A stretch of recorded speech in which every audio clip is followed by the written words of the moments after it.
Cerita pendaki misteri dan sejarah Gunung Cikuray sejak ribuan tahun lalu, cerita Ini dari pendaki gue gunung pakai. selalu memiliki daya tarik tersendiri bagi manusia. Ketinggiannya, keindahan alam, dan cerita-cerita unik, bahkan mistis, mampu membuat kita penasaran. Salah satunya adalah Gunung Cikuray. Gunung yang berada di Kabupaten Garut, Jawa Barat ini memiliki daya tarik yang sangat kuat. Gunung tertinggi keempat di Jawa Barat ini menjadi langganan para pecinta alam untuk melakukan pendakian. Gunung bertipe B ini memiliki ketinggian 2.821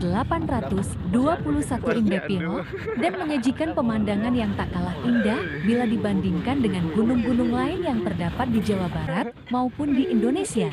Dikatakan tipe B karena gunung tersebut belum pernah meletus atau bahkan tidak dapat ditemukan catatannya mulai tahun 1600 meskipun klasifikasinya gunung berapi. Selain keindahan yang dimilikinya, ternyata gunung ini menyimpan pula cerita yang patut kita ketahui.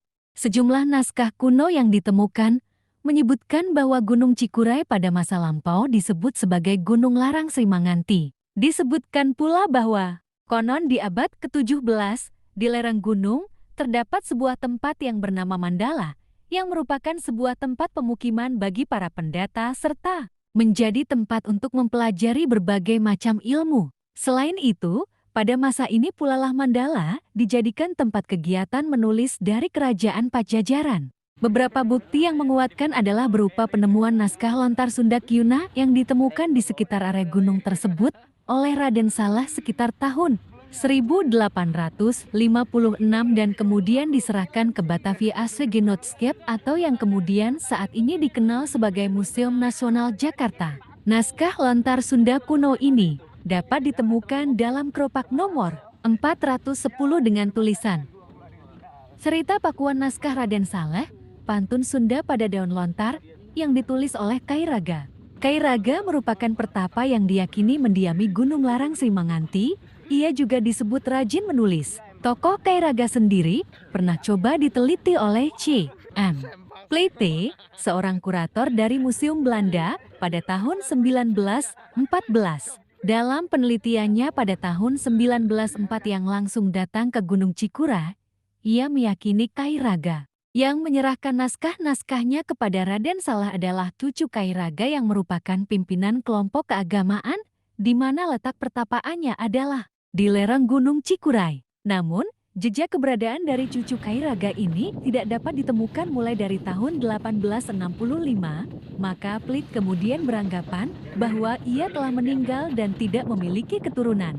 Saat ini, naskah-naskah tulisan tersebut serta peninggalan sejarah lainnya seperti tombak, keris, lonceng yang terbuat dari perunggu, trisula, senjata milik Prabu Siliwangi yaitu kujang, tulisan Jawa kuno yang ditulis oleh Prabu Kian Santang, di atas daun nipah dan daun lontar serta benda-benda peninggalan lain yang terkait Gunung Larang Srimanganti dapat kita temukan di Cagar Budaya Ciburui, Kecamatan Cigedug, Garut, Jawa Barat. Cagar Budaya Ciburui ini adalah peninggalan zaman Prabu Siliwangi dan anaknya Prabu Kian Santang. Dalam kawasan cagar budaya ini masyarakat yang mendiami daerah sekitar cagar budaya biasanya mengadakan upacara seba, yakni upacara syukuran kepada Prabu Siliwangi dan Prabu Kian Santang sebagai tokoh yang dianggap memiliki ilmu serta kemampuan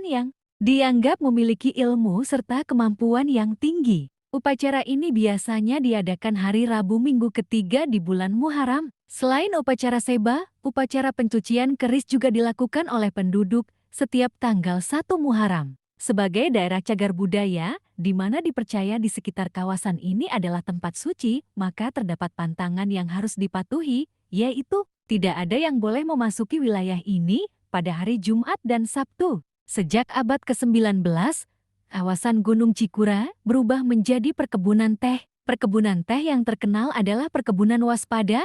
Perkebunan teh ini dikelola oleh K.F. Hal. Hal adalah seorang warga Belanda di mana ia memberikan jasa yang sangat besar bagi pembangunan kota Garut di masa lampau. Tahun 1857, Hal ditunjuk untuk menjadi pengurus perkebunan teh Waspada di Panembong. Kemudian pada tahun Kita sampai di 1866 pos sampai registrasi 1889 Cikuray. menjadi administrator di perkebunan teh.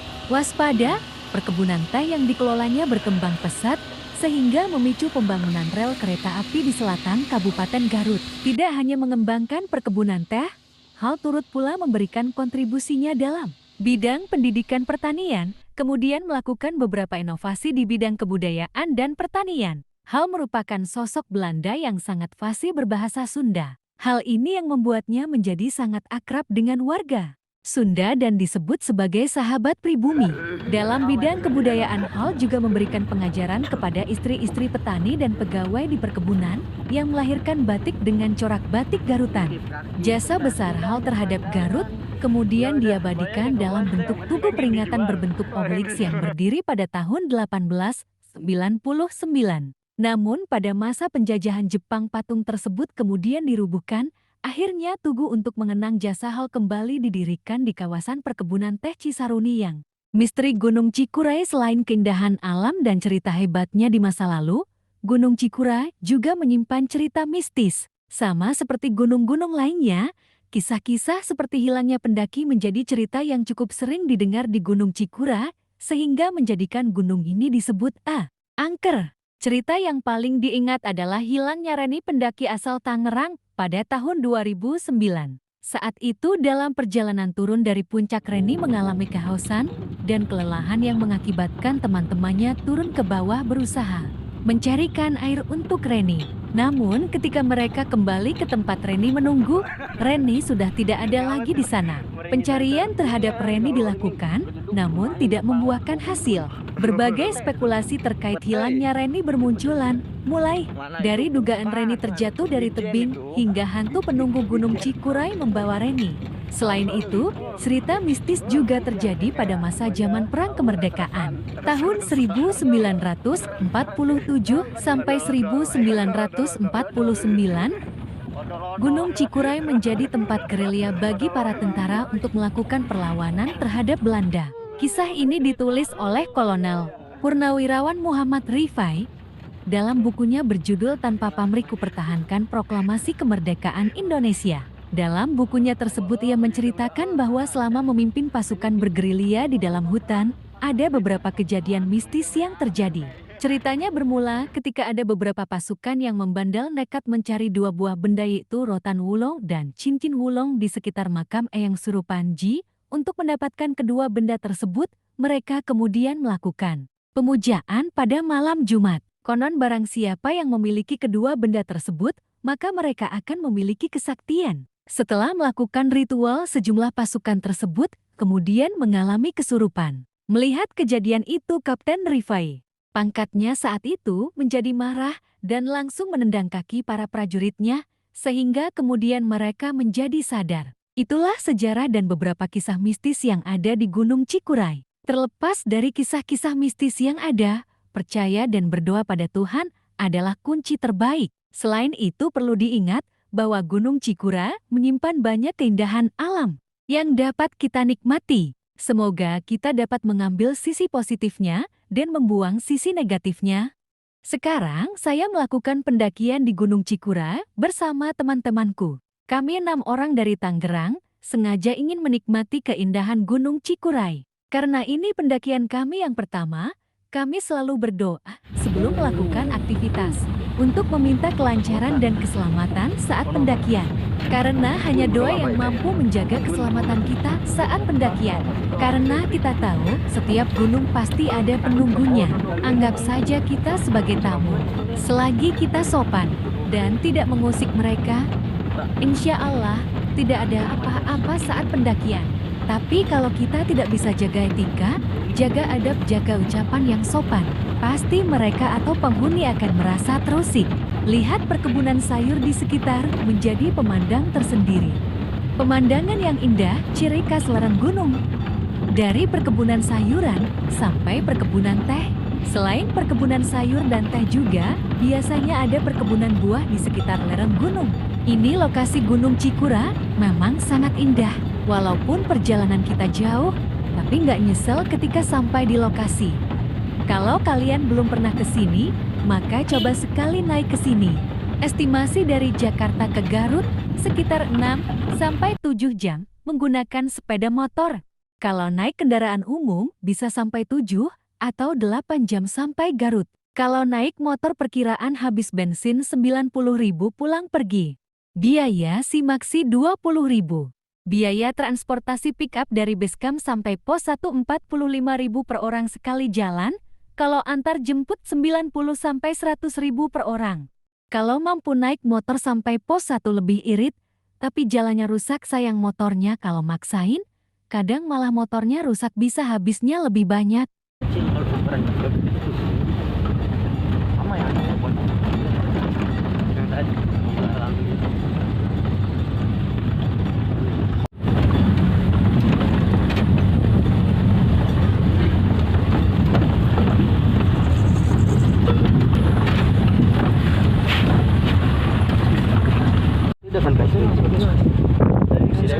Foto nggak bisa. Itu ke sini nih karena tadi ke lu nekuk ini. Jantar di ini. Di atas. Ya, ini di bawah nih. Ini masih lumayan keras segini. Iya. Kalau gua di situ. Kayak gitu. Sakit tuh. Banyak kritis. Sakit tapi kan. Sakitan di sini. Aduh, baca lama. Sakitan itu di mana? Oh, ini Soro tuh Mas tuh, di Soro tuh. Punten Pak. Punten. Punten Mak. Selamat. Punten Mak. Semangat Mak. Tuh. Tuh, PKI bukan. Kalau Buat durit sih. Tinggal bawa palunya, tinggal bawa palu itu. Maafkanlah aku lanjutkan. Cewek. Ya, duluan ya. Duluan, Kak. Ya. Jangan senyum atuh. Ayo atuh. Manis. Ikut. Mirip cewek anjing yang pakai kerudung itu. Bisa kali tukeran. Aduh, nomor tangan aku.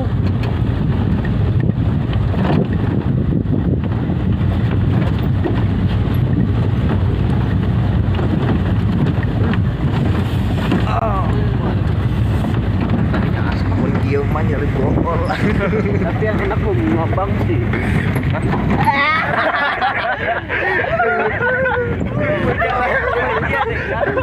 Ada jalan Mas. Ada yang jalan. Ada yang jalan mana? Ya, duluan. Bokol aing. Lama-lama pada bodok gua.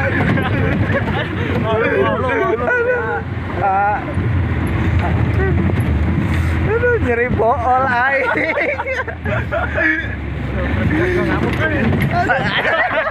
Gua ngeri bentrok doang ini. Ekor rambut sih. Gini. Emang ada namanya gitu. Ada di SMP. Ada. Masing-masing ada Bawahnya. Iya.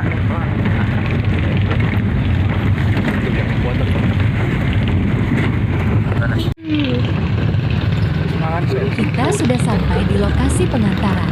Sekitar 500 meter, kita naik ke atas pos 1. MNC kayak mau global ya.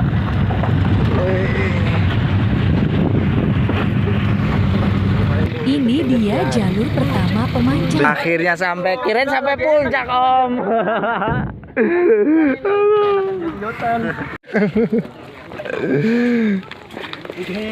Udah Bian. Gira minggir tabrak. Oh, ini persen ini. Di? Biasa di puncak ada Indomaret ntar diskon. Yuk. Halo guys. Kita ada di channel. Selamat datang di Puncak Cikuray. Jangan-jangan mapping semua aja sampai puncak. Rata ya. Sebelum melanjutkan perjalanan kita berdoa. Yuk, sebelum berangkat kita berdoa supaya selamat baik naik maupun turun. Yuk berdoa dimulai.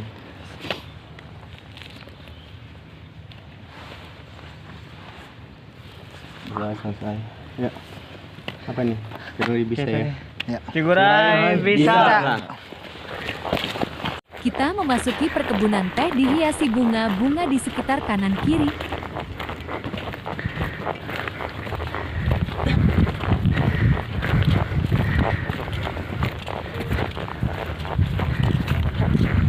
Wih.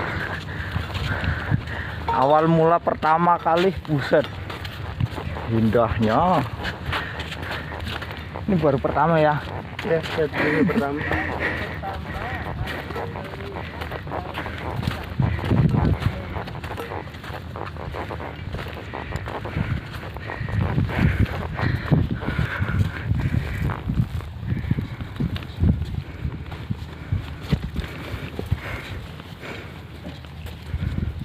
Mantap, Cigurai.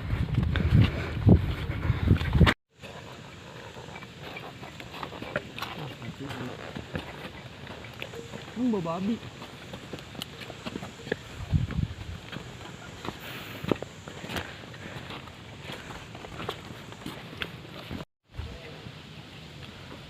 Setelah ini, kita memasuki hutan pertama.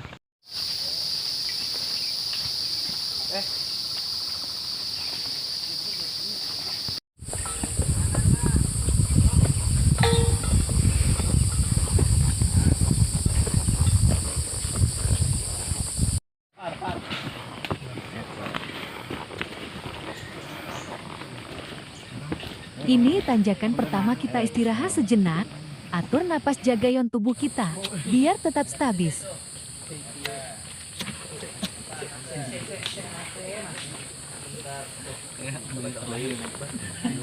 Istirahat kita ini di pos 2. Saya aja yang temennya nggak percaya.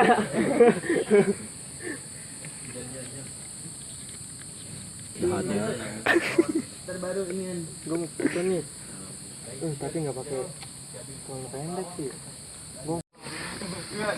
Pantesan si abangnya kan nawarin mobil. Oh, jalan aja katanya. Oh, pantesan pendaki sejati. Bener jauh anjir. Masih dapat anjir. Sinyal. Makanya kemarin gue dapat. Coba lihat satu video. Di pos 2 masih ada sinyal internet, tapi kartu tertentu. Tadi terima ada. Bisa WA. Mau nelpon ayah. Bener, ada isinya. Mau nelpon ayah nih. Kabut tipis mulai turun, kita harap sih nggak hujan, sampai lokasi kita ngekam.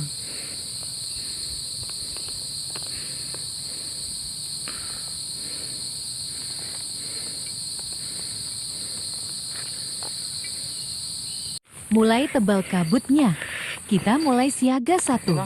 Ayo. Lanjut perjalananku sampai pos 3.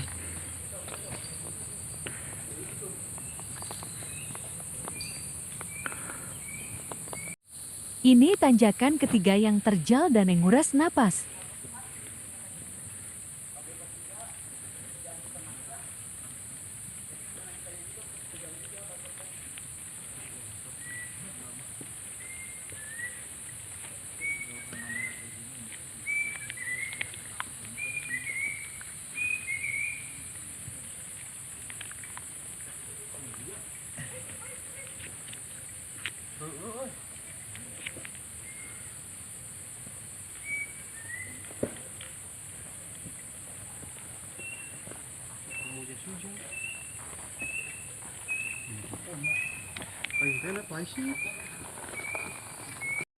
Sampai di pos 3, kita istirahat sambil nunggu teman yang di belakang.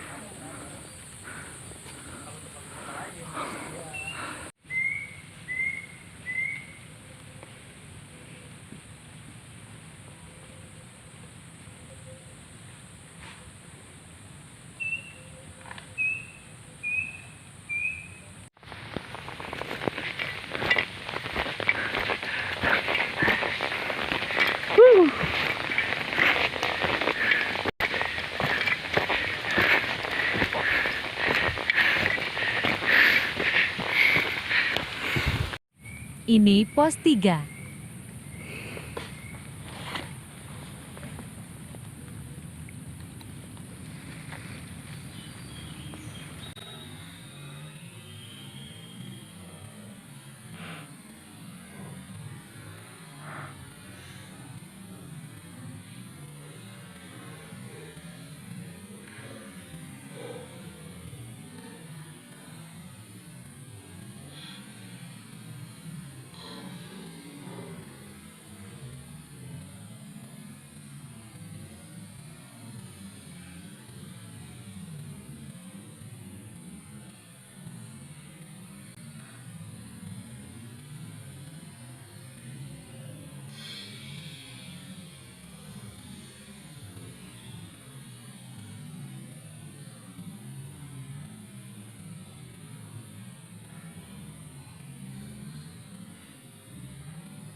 Satu jam menunggu.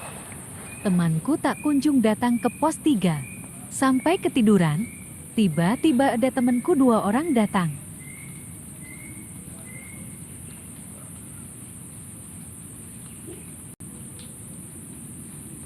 Kita turun balik ke pos 2.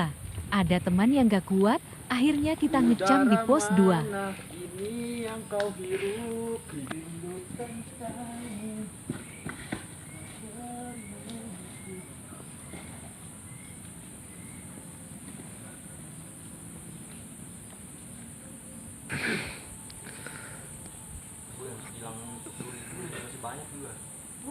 Enak banget seger. Nggak mau rugi gua. Baru-barunya. Katanya sini ya? Ya. Saya enak lu. Itu pas 2 ya? Hah? Itu bentar lagi. Masih 1. Kata apa? Sini ya? Akar-akar aja.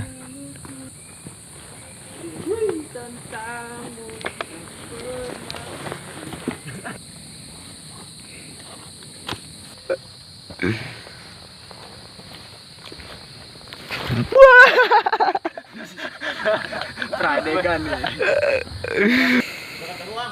Ini udah. Dah. Udah.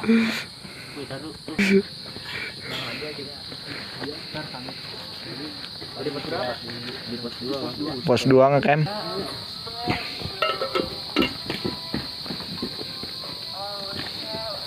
Jadi orang jangan tinggi-tinggi apa.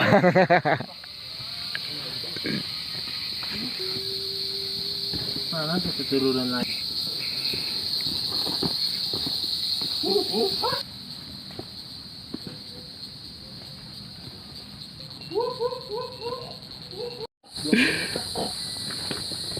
Dua 20 menit pos 3. Bentar lagi lah. Bentar lagi 3 tanjakan. 4, 5.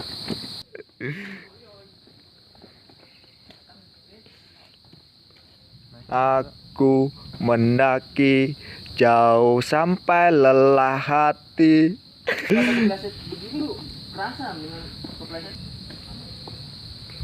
Adegan terlucu yang pernah Ekyu lihat hari ini. Operasi gue mah ini. Asli dah. Apa? Pacet. Ya bang. Pacet katanya pacet. Pacet. Nah pacet. Operasi dia operasi. Wak nih wak. Lu gimana dah? Katanya pacet tuh daun. Lagi gerak bang. Iyalah gerak, orang lu nyelonggar tuh lu injek. 3. Sampai di tenda kita masak. Lanjut ke puncak besok pagi, kita summit jam 3 pagi.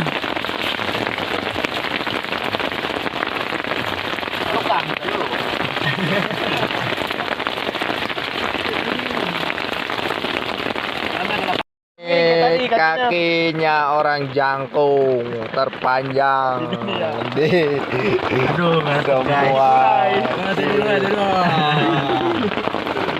Satu tenda berapa isinya? Satu tenda isinya 1,5 lusin. Padahal Kapasitas 4 ini tenda. Bisa buat 1 RT. 1, 2, 3. Kepalanya mana? 4. Yang satu mana? Yang satu kan?